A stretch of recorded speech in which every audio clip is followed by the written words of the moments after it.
Ma is cooking again. Making a caribou soup. Caribou.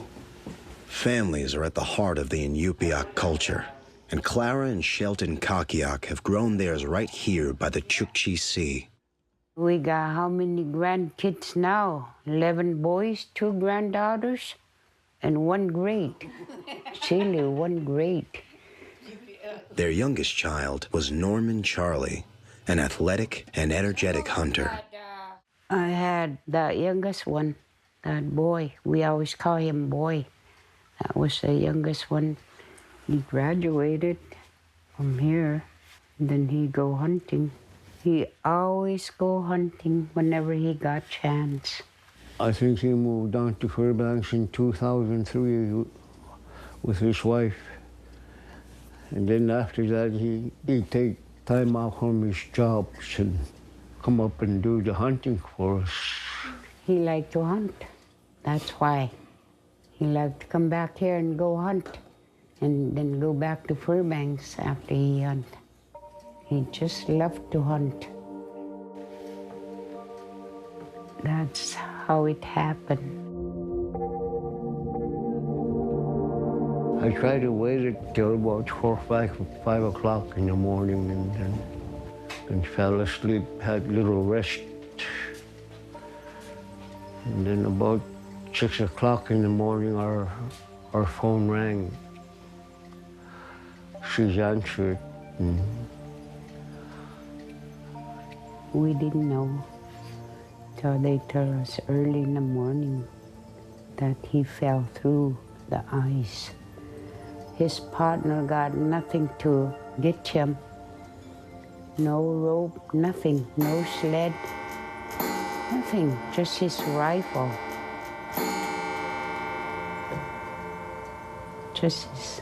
Couldn't help him. That was really bad. Really bad for our family.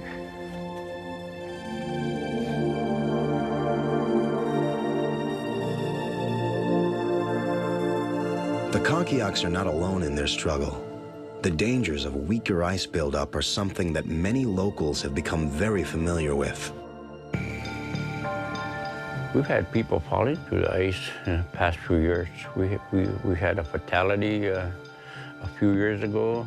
When the ice used to be 4 to 6 feet thick, all white ice. But now it breaks up so early, it doesn't freeze as solid. It isn't like ice that was 50 years ago when I was a kid. Back then, the hunters would be all on the ice already right now with their dog teams.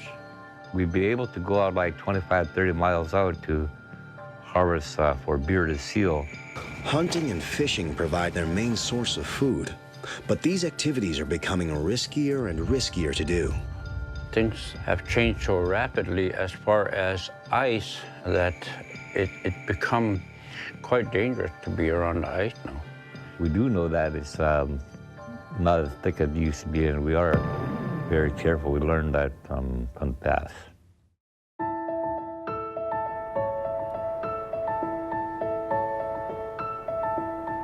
The Inupiaqs have an old custom here to name newborns in honor of a community member who has passed on. You mean about his namesakes? Yeah, there's quite a few here. When they make boy, they have to name him his name, you know. His namesakes are 5 and 6-year-old now. That's our tradition, you know. Yeah, that was the tradition from centuries. Right now you live with your grandson. Yeah, he live with us. We raise him too. We're so happy for him. 'Cause he help around in the house. Get wash water or ice, bring some ice. They help us on heavy lifting. Family, I think it's everything. Yeah. Next on The Disappearing Frontier, we explore the science behind Alaska's biggest vulnerabilities and what they mean for the native way of life.